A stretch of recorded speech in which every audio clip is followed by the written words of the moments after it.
The broadcast is now starting. All attendees are in listen-only mode.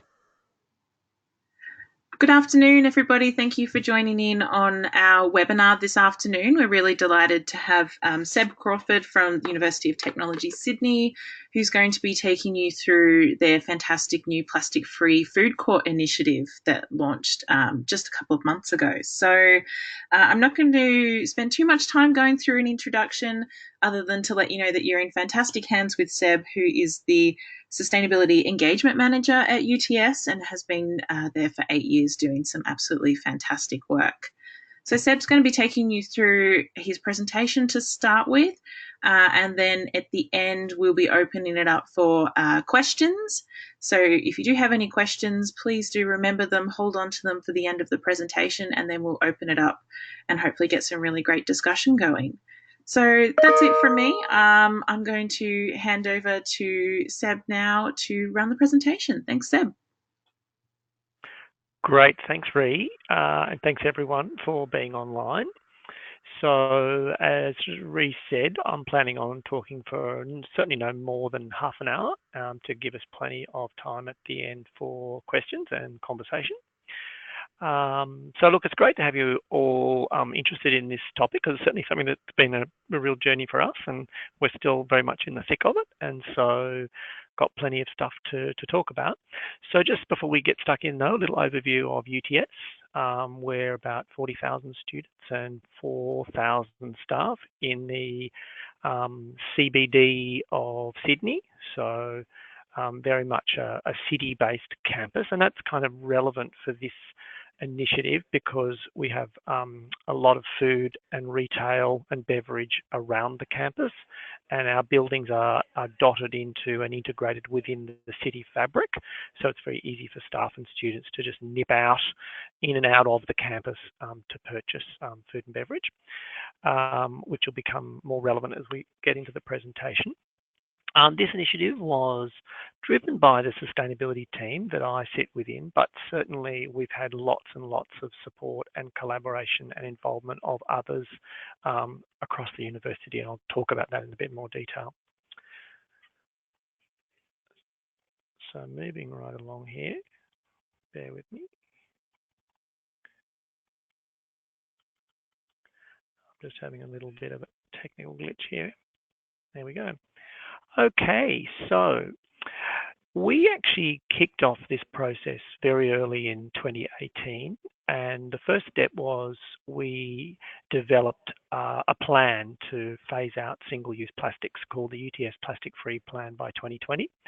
Of course, we're not going to get there by 2020. It's very much an aspirational document, but it's about setting some high goals for ourselves.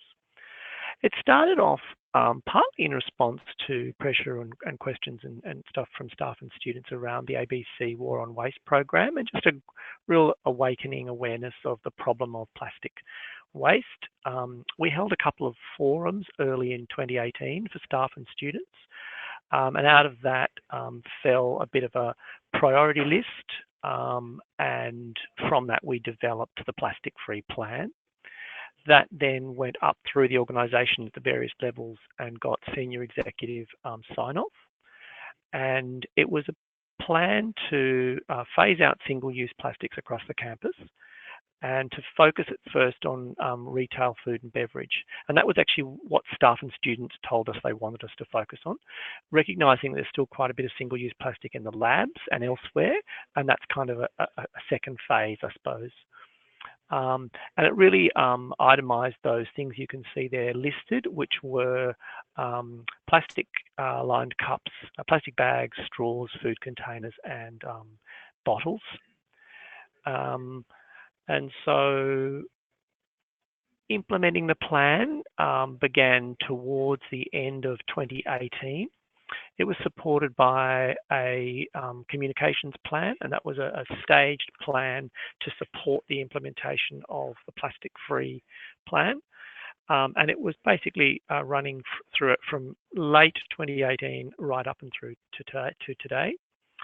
Started off with a couple of months of general awareness raising, supported then, like what is the problem that we're facing and why is UTS acting? Throughout the year, we had a number of small activation events, the sort of things that I'm sure a lot of you are familiar with, things like, BYO Cup Day, Plastic Free July, workshops making beeswax wraps, sorts of things just to raise awareness of plastic waste and how we're all involved and how we can all be part of the solution. Early stages of that also were about some outreach with our existing 7 retailers on campus before we get onto the food court, because they were all new retailers. So we met and we had face-to-face meetings with all of those existing retailers to try to get them to voluntarily buy into the journey of phasing out single-use plastics. And I can talk more about that in questions after if people want to know more about that. And then we started to formalise that the new food court in this new building that we were building at the time was going to be plastic free. And it opened in August 2019. So part of the communication plan involved developing a little logo, that little plastic-free whale down there. And what you can see on your screen now is one of those. It was a screen, one of many that was common around the campus in the early part of this year, and that was about raising awareness of the issue before we started to really get into the nitty-gritty. Posters, all that kind of stuff. We're all using the same little whale and graphics from the plastic-free plan. That's just a slot of some students at one of the stalls we ran for BYO Cup Day, giving away free cups and promoting BYO cups across the campus.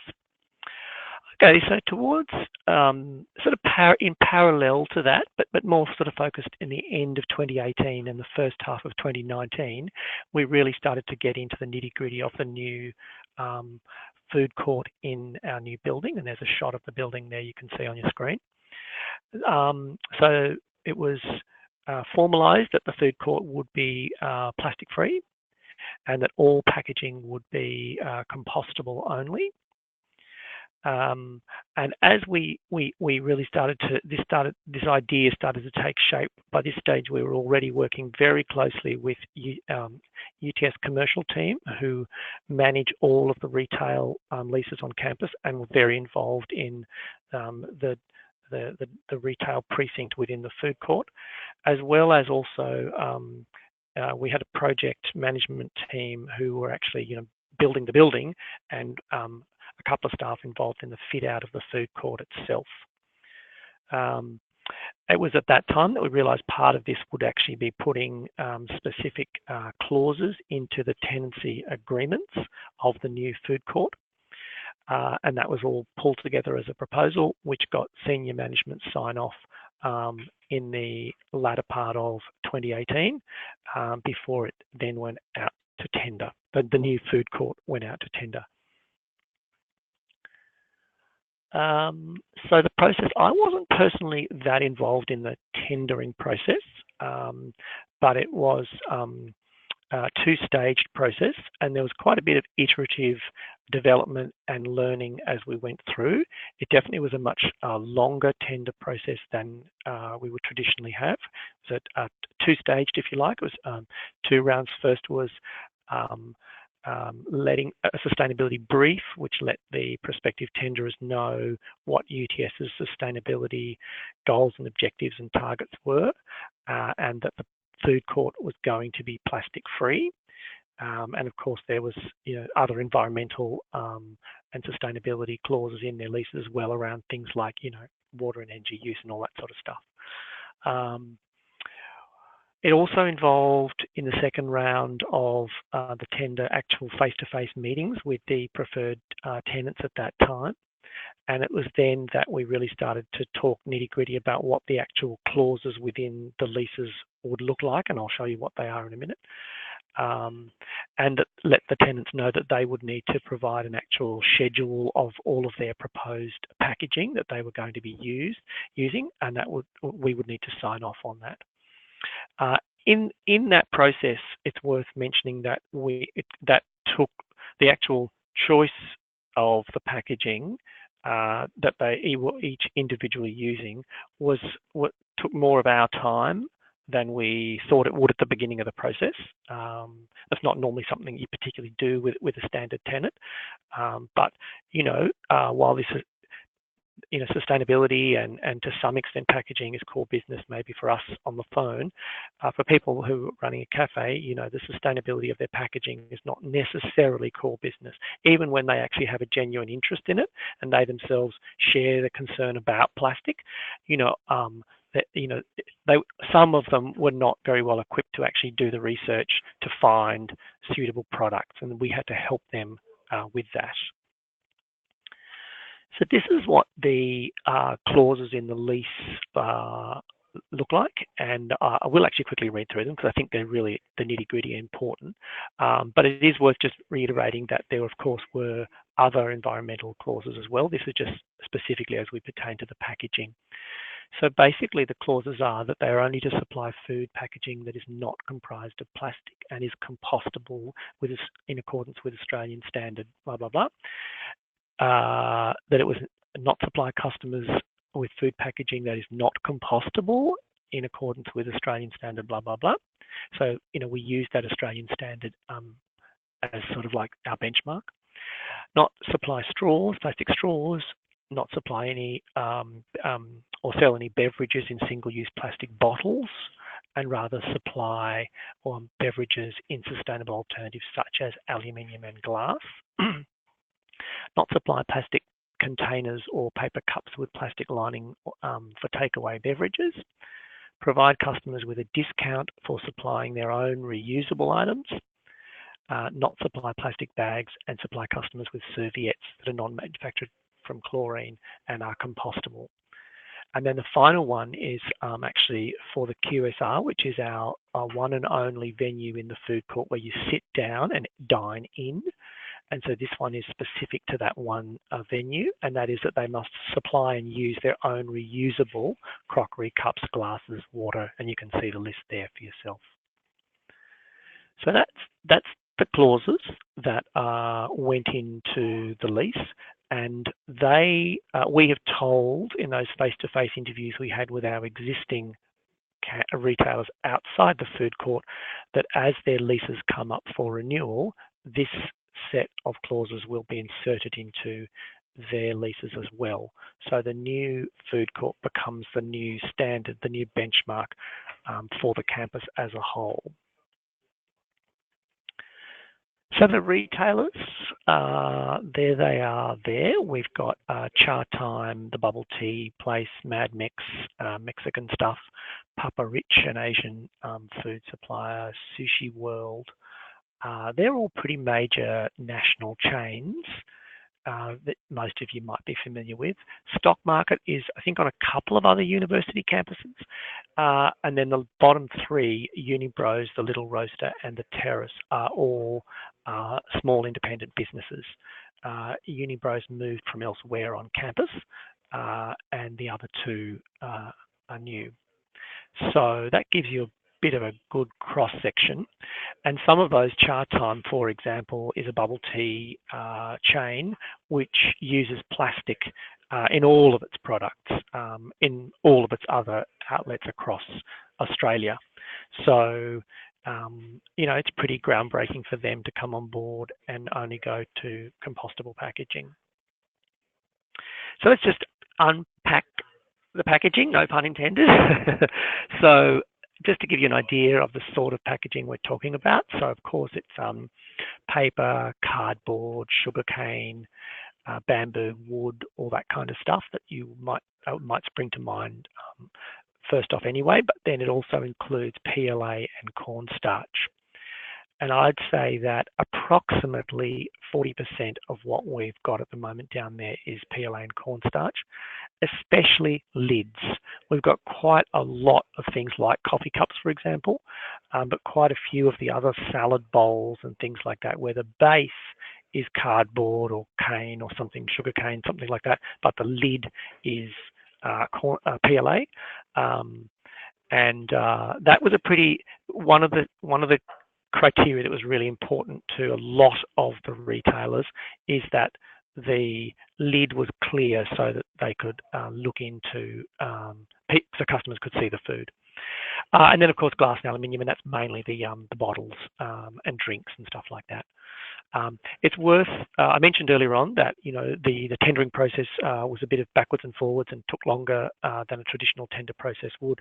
One of the issues that came up in that process was that most of the compostable packaging was not suitable for Uber and Deliveroo and those sorts of deliveries because the package didn't close tightly enough. The lid doesn't fit hard enough on the bottom and things like that. So that was an issue that came up, and in fact, we went down this journey together and we explored it together, the retailers and us together, and none of our food outlets from this food court do delivery because the packaging doesn't allow it. And so that's just something that they've had to agree to. It's worth talking a little bit about the waste management process. So this food court is a different waste management system to the rest of campus. All over the rest of campus, we have one bin, and pretty much everything goes in that, except in offices we separate our food and our paper. But across the main public part of the campus, it's one bin only, and it gets sorted in a MRF off campus. So that means that staff and students are in the habit of just throwing everything into the one bin. And this is the first time that we are saying to them, no, you've got a choice of three, and so you need to think about where you're going to put your waste. So we have a new compostable waste stream that takes all of the packaging from the food court and all of the food scraps as well, of course. And then here in New South Wales, we've got a 10-cent deposit on drink containers.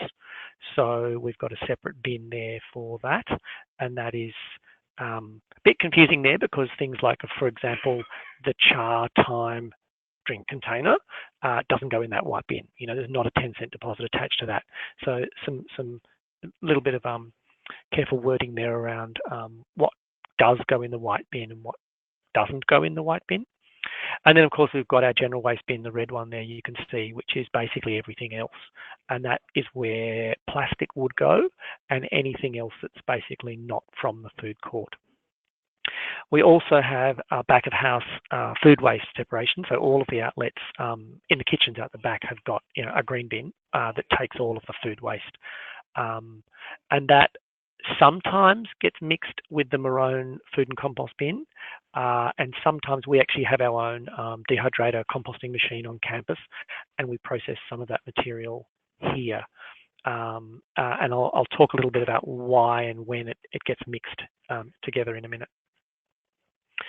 So opening day was August this year, so we've only been open for 3 months or so. And so we had lots and lots of communication leading up to the opening and then during the opening, including promoting the fact that the food court was going to be plastic free. And we got a bit of feedback or pushback from students prior to the opening when they heard that char time, for example, was going to be in there. It was like, char time's not plastic free, what are you talking about? And so we did have to do some communications around what PLA is and how it's plant-based and how it's fully compostable. But of course, all the way along, we were always promoting the fact that BYO is best, and all of these outlets do accept BYO drink containers and food containers. BYO is best, but single-use containers are sometimes required. During the opening, for the whole week, first week of opening, we recruited a team of plastic-free student ambassadors, and you can see them there in the photo, that did a lot of face-to-face waste education in the space during, like every single day. They were in there for about 5 or 6 hours in the busy time, just engaging people in, how the space was plastic-free and what that meant. And then, of course, quite a bit of standing at the bins and, helping people navigate the bin system. There they are with me in the middle, and you can see there the plastic-free branding, carried through into things like the T-shirts, and it was also being carried through in a lot of the comms at this time. So it was really, this initiative was very much linked to that sort of underlying, plastic-free plan and the plastic-free goals that we've got. So teething problems, way too much plastic on opening day, and actually for the whole of opening week. So pretty much every retailer did have at least one item that was non-compliant in that first week.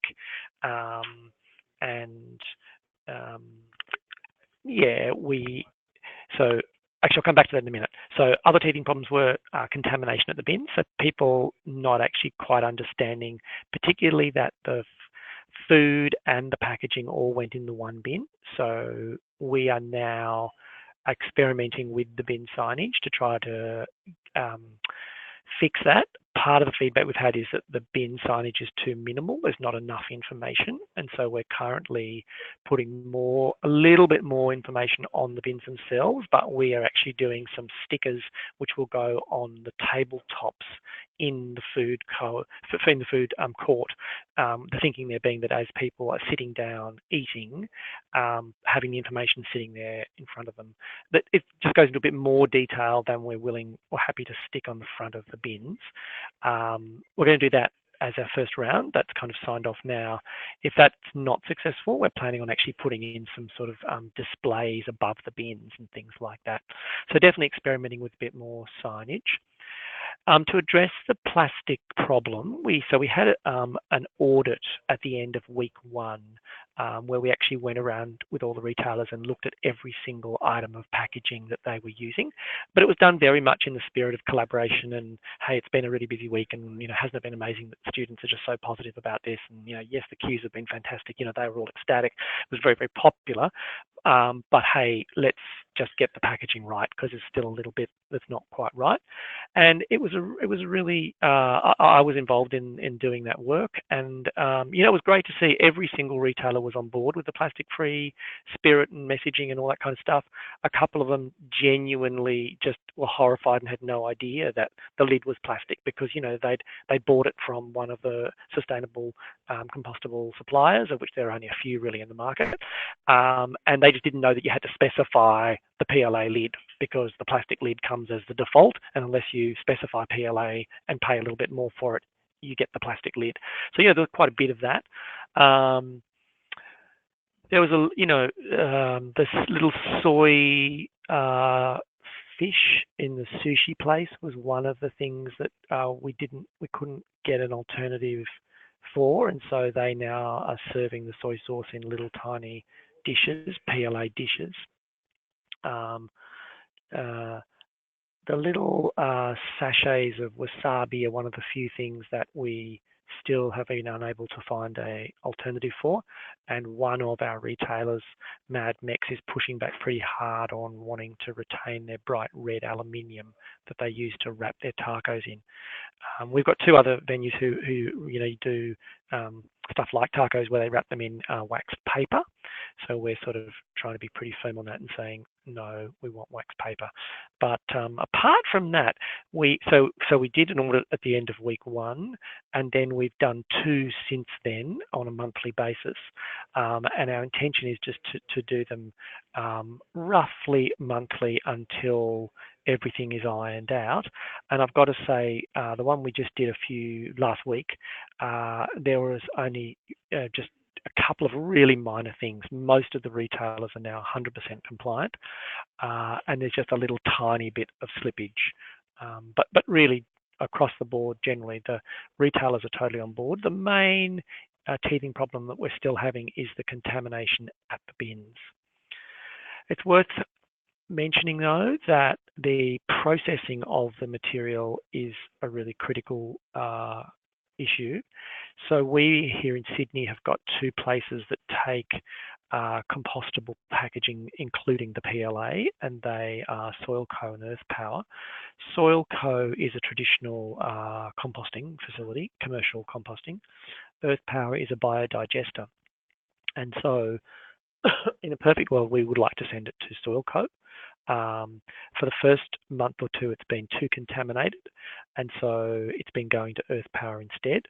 They will take all of our material, including the PLA.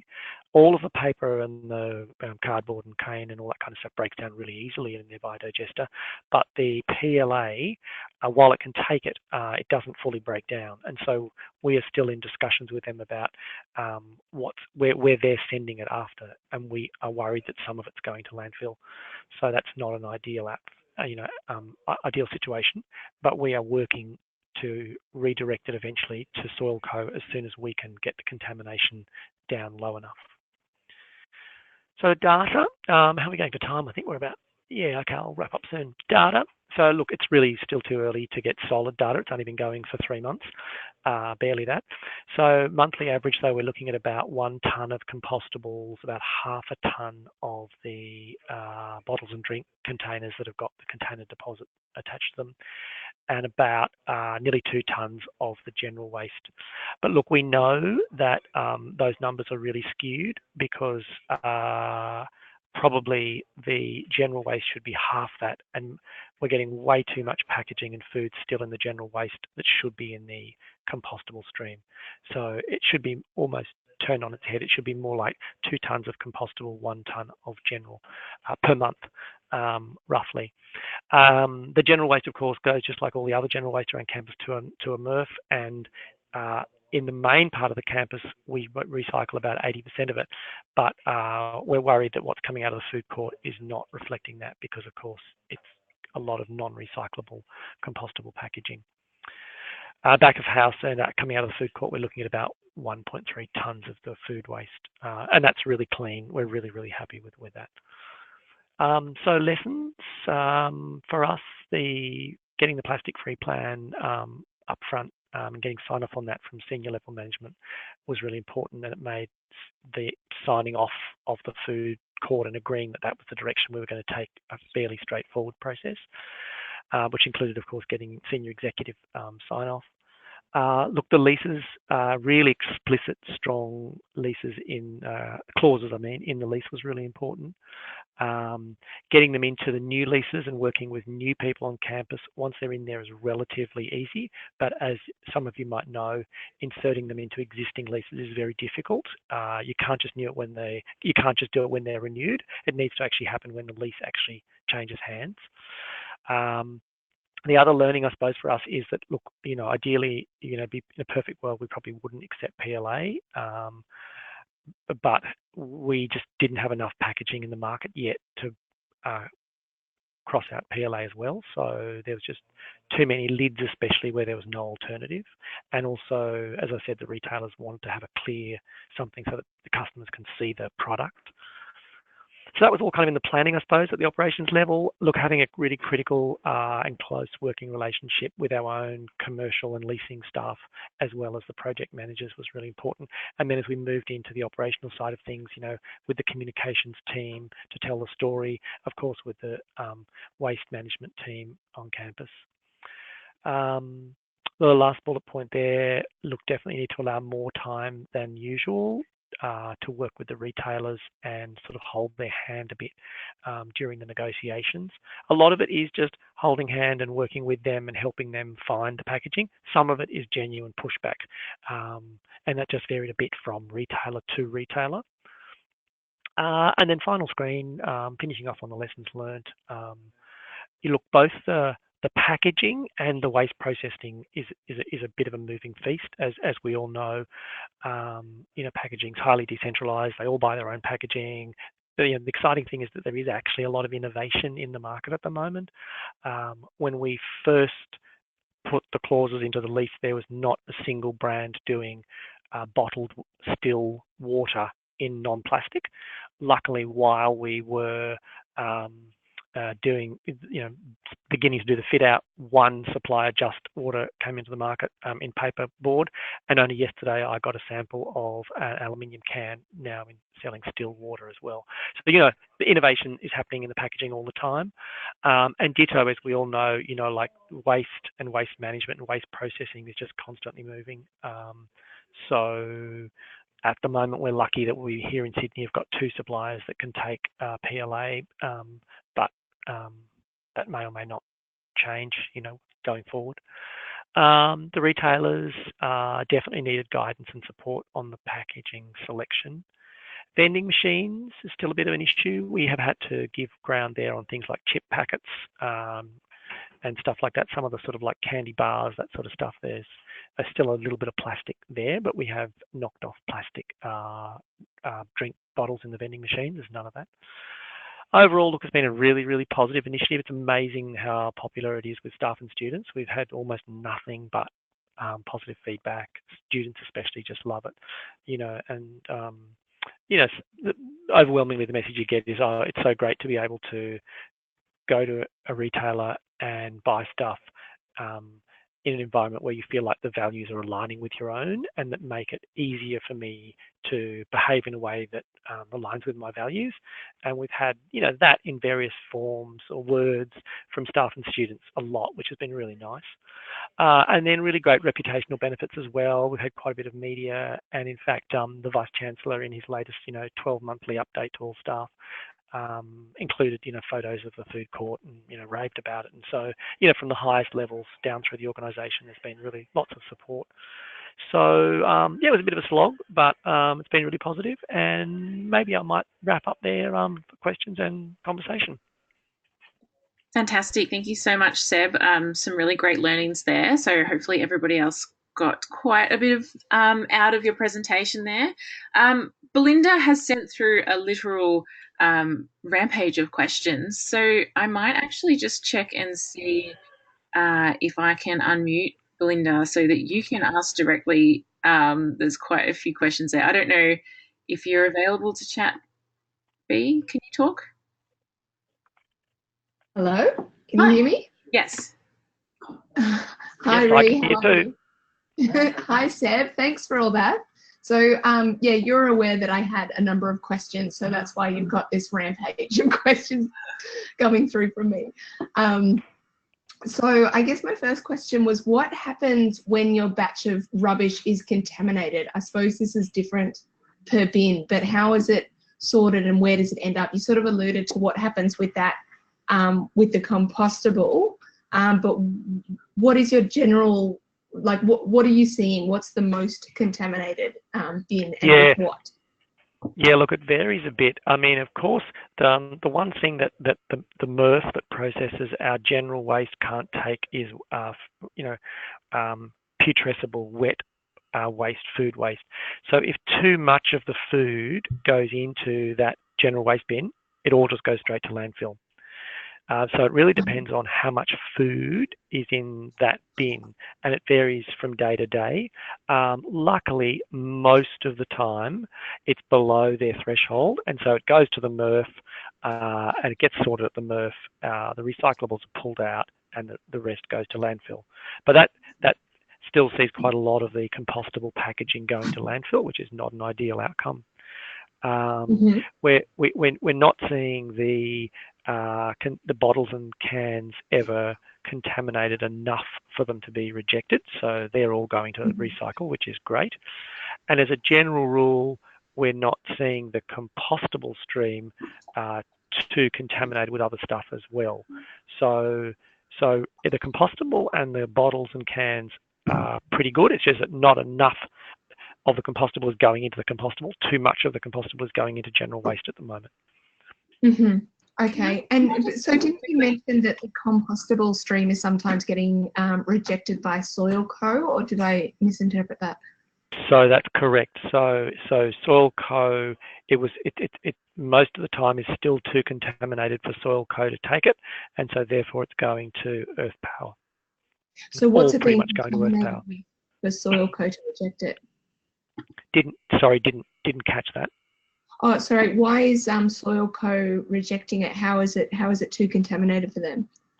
Too much non-compostable packaging. They're getting a bit of other stuff still in. So of course, as I mentioned, we're right in the city centre, and there are multiple other food outlets just literally across the road and around the corner.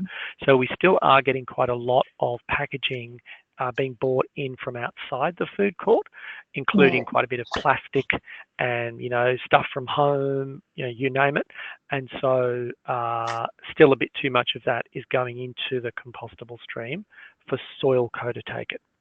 So Seb, on that point, I've actually got another question that's come through from Phil. So I'll just ask on Phil's behalf. She asked specifically, what level of contamination are you getting from people bringing packaging from outside the food court and the campus? And is there a process to manage this, or is it just a point of contamination at this point in time? Yeah, it's important to note that we don't consider stuff coming in from outside the campus contamination per se, as long as it goes in the right bin. There's a bin for that, and it's the general waste bin. So that's where it should be going. And so as long as it's going in the right bin, we're happy with that. I don't have a figure for you of how much is coming in from outside. I can say anecdotally, I spent, for example, that first week down there with the plastic-free ambassadors, so you get a bit of a sense just looking around the tables, It's not massive. I'm guessing it wouldn't be more than probably 15% of all the packaging, maybe 20 max.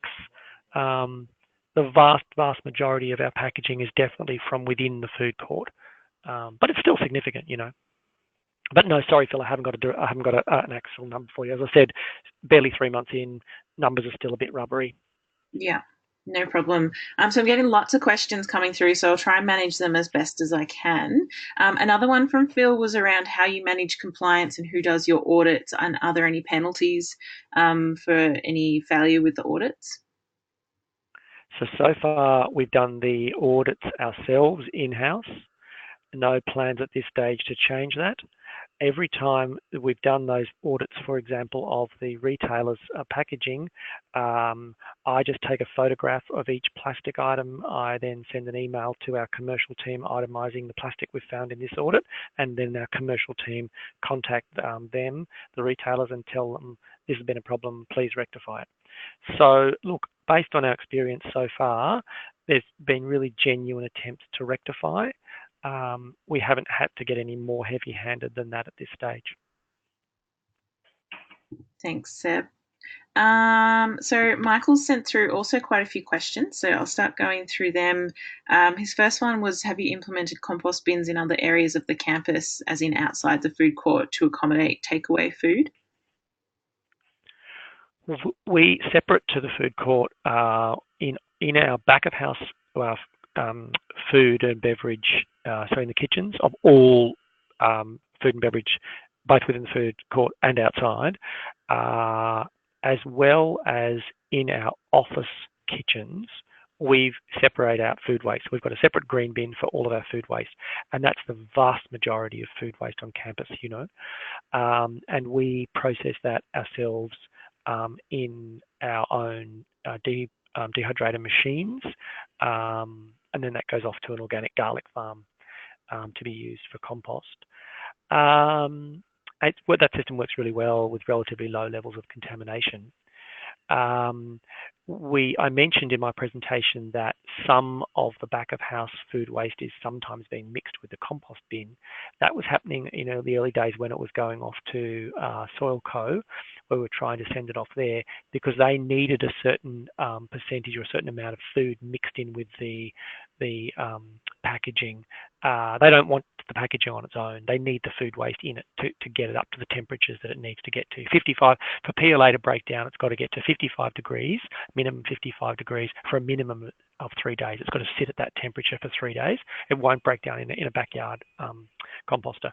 So that's fine for Soil Co. It'll break down easily, and ditto for Earth Power. But that's why we sometimes mix our food waste with our packaging. Just to finally answer your question though on that one, we are planning to roll out the maroon compostable bin beyond the food court, eventually across the whole campus. But at this stage, the maroon compostable bin is only in the food court. And then of course in the offices and back of house, we've got the green bins. Awesome. That's all on that. Thank you. So I'm going to combine another two of Michael's questions. So he's asked, why did you go with 100% compostable packaging over 100% recyclable? And he also asked if you did an analysis on the price difference between the new compostable packaging versus the standard packaging that vendors were using. So two-parter there for you. Yeah. Look, the reason we went with compostable rather than recyclable is twofold. One, a really growing awareness and awakening of the problem of single-use plastics. We thought of plastic as a litter problem until 10 years ago, and suddenly now we realise that with microplastics and, entering the food chain, it's a much bigger problem than that. There's a lot more evidence now about even plastics leaching, out into food. So one, it was a general feeling that we need to be moving away from plastic. And second, there's a lot of food packaging plastic that's actually not recyclable. Like the sushi soy fish, for example. There's, yes, plastic is recyclable, but actually a lot of food soiled plastic, with the China ban and also what's going on in terms of the quality of Australia's plastic recycling stream, a lot of food plastic is actually not getting recycled, it's going into landfill. And so for those two reasons, that's why we decided to go compostable, not just recyclable. Price difference, look, it varies. There's a couple of points to make there. We haven't done a detailed analysis, but in navigating that or negotiating with our retailers, we were quite genuinely surprised ourselves that sometimes the compostable packaging is not more expensive. Sometimes it's exactly the same price as a plastic alternative, or there's a slight premium. It's not true that across the board it's always more expensive. But look, hey, sometimes it is, and I might not be explicit with the retailers about this. The reality is that the packaging is still a relatively small cost input for the finished product. The bubble tea, for example, they charge $5 or $6 for them. The packaging costs them, barely 10 cents, and the difference between 7 cents and 10 cents. Yes, it is a small hit, but in the grand scheme of things, it's not a major part of their cost input.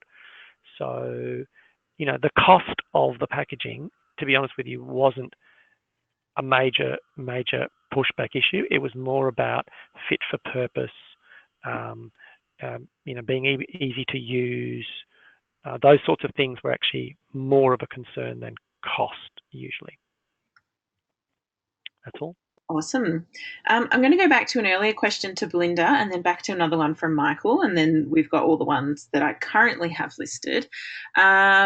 So the one that B picked up on earlier, and Seb, you showed me this when I visited the food court recently, was around getting money back from the CDS bottles and cans and what you're planning to do with that. Yeah, look, at the moment, one of the challenges we face in New South Wales is that there's no small, compact machine, like a vending machine, that actually will give the refund back to the customer.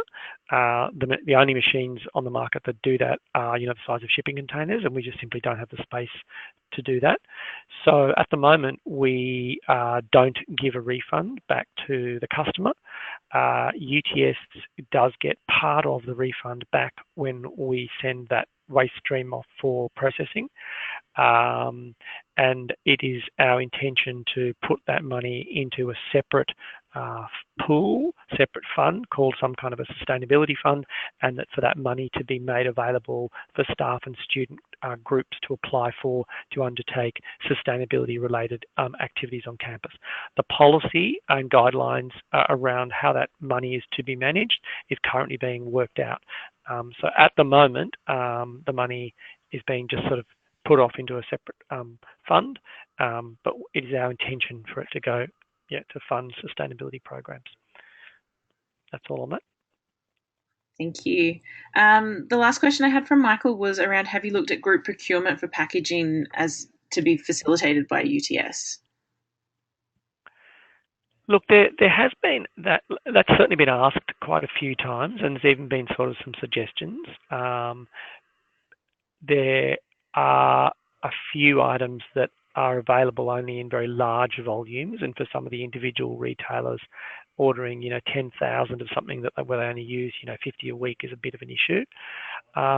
We've resisted that, partly because they've all got slightly different needs and likes and wants, but also partly because the packaging really does change, from month to month. It's extraordinary how quickly it's innovating. It's actually really exciting, and so we just have basically pushed it back onto them and said, you get your packaging. Come to us for a bit of advice and help and support where you need it, but procuring the packaging is something that they do themselves.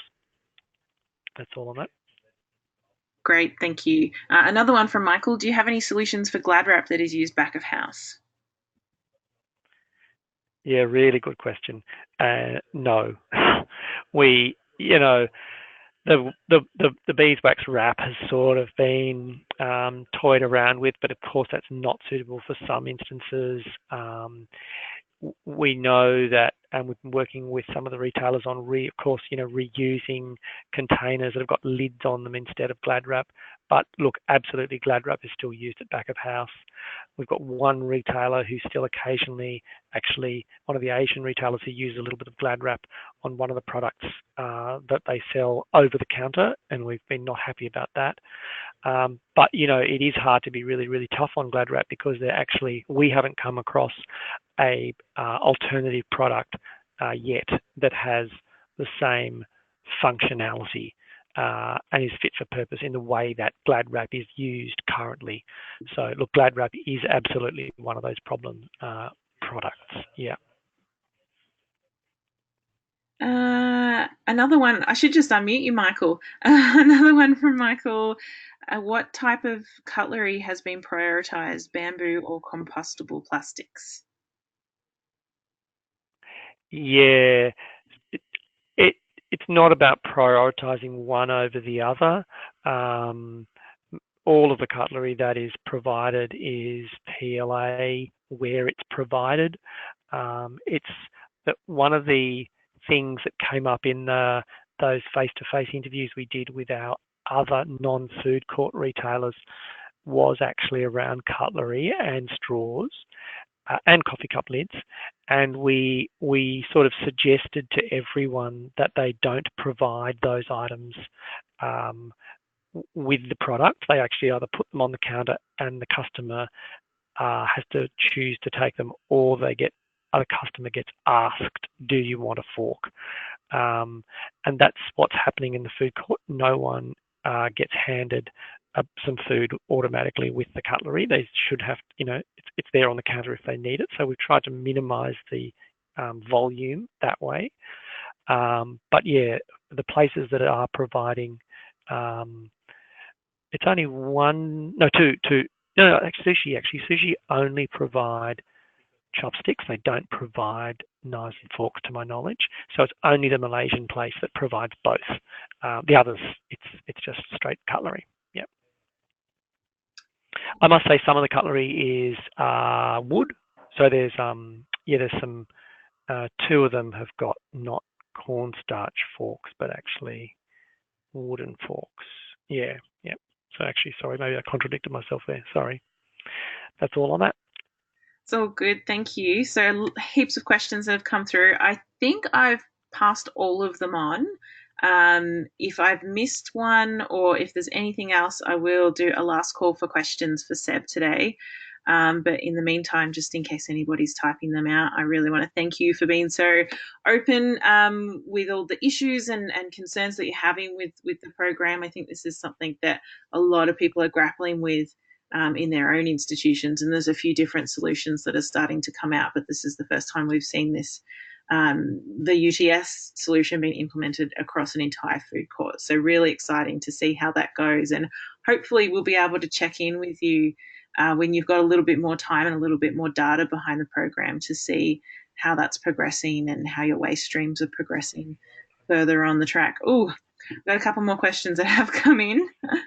So Belinda's asked what your back of house looks like, i.e., is there the dehydrator you mentioned, is there anything else? So I presume she's talking about back of house food waste only. So it's either going into our own dehydrator machine, or sometimes it's being mixed with the compostable packaging and sent off for processing there.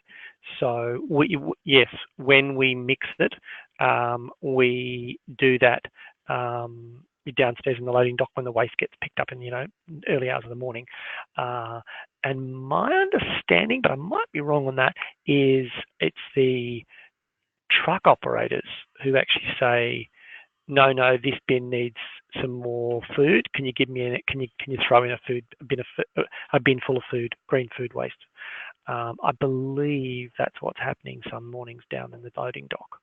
Yeah, I think that's all on that question. B, does that answer your question there? Just make sure we've covered that correctly. Yes, said thank you. And Michael sent through another one. How often are the compost bins emptied, and are there any smell or hygiene issues? Yeah, look, our machines are working really well. A lot of coffee grounds goes in there, and so they actually have overwhelmingly a sort of almost like a Christmas cake sort of a smell, slightly like not roasting coffee, but you can, as soon as you sort of realize that there's a lot of coffee in there, you think, oh yes, I can smell coffee. And yes, it's got a little bit of that kind of an aroma around the machine, but it's not at all unpleasant or festy, or like it doesn't smell like a putrescing body. It just doesn't have that smell at all. We put roughly 500 kilos a day into the machine. That's only operating at about 2/3 capacity. It goes up and down a bit, of course, whether class is on or not. I think we got up to 700 some days. And we put that in daily, and then the machines get emptied roughly every second day. The food spends about 3 days in the machine to turn from wet putrescible food waste into what really looks and feels just like fine compost. It's not quite as chunky as compost. It's a bit finer than that. And as I mentioned, that is now going off to an organic garlic farm. Here in New South Wales, we're not allowed to call it compost yet because it is coming out of a dehydrator, which heats it to 70 degrees for 3 days. And so that's what sucks all the moisture out of it. And it doesn't yet have a lot of the really good microbes that traditional proper compost has got. But organically, it's the same stuff. So the minute you mix it with soil or compost or whatever, it gets populated by all those microbes within a few days. So that's what the organic garlic farmer does. She mixes it in kind of little mini windrows and leaves it for a couple of weeks before she puts it on her garlic farm. And in fact, a nice little story is that the current crop of garlic, which will be harvested in December, January, is the first crop grown from our food waste compost. And we're looking at trying to have a stall on campus to sell that. So we've got a full kind of, circular little story there with staff and students able to buy garlic grown from our own food waste. Fantastic. That's awesome. Michael's also asked about the bins in the food court. Any issues with them smelling, or do they? I'm assuming they get emptied quite frequently. Yeah, they're absolutely constantly being emptied. So, like they're barely there more than 1 hour. No smell at all. Not at all. Okay, awesome. Well, I think that's it on the questions now. I haven't had any other new ones come through. So again, really, really big thank you to Seb for giving us your time and taking through the plastic-free food court at UTS. I hope everybody's enjoyed the presentation. I certainly did, and I'm really looking forward to see how it progresses once it's got a little bit more time under its belt. Any other final comments for you, Seb? No, just that, we're on a journey, lots of learning so far, and I'm sure there'll be lots still to come. But yeah, really happy to, share those learnings and hear from others and your expertise and your experience on the plastic-free journey. So don't hesitate to bounce me an email or pick up the phone if you've got any more questions. Amazing. Thanks, Seb. Are you happy for me to circulate your details around to everybody that's registered for the session today? Sure. Awesome. So I'll be doing that. I will also make this available as a recording if you, if there's anybody that missed the live version, or if you want to share it amongst your colleagues or anybody looking for some inspiration on how to manage food court waste. So we're almost on the hour, so I will call an end to the session now. Thank you everybody for joining in, and I hope you enjoy the rest of your afternoon. Thanks everyone. Bye.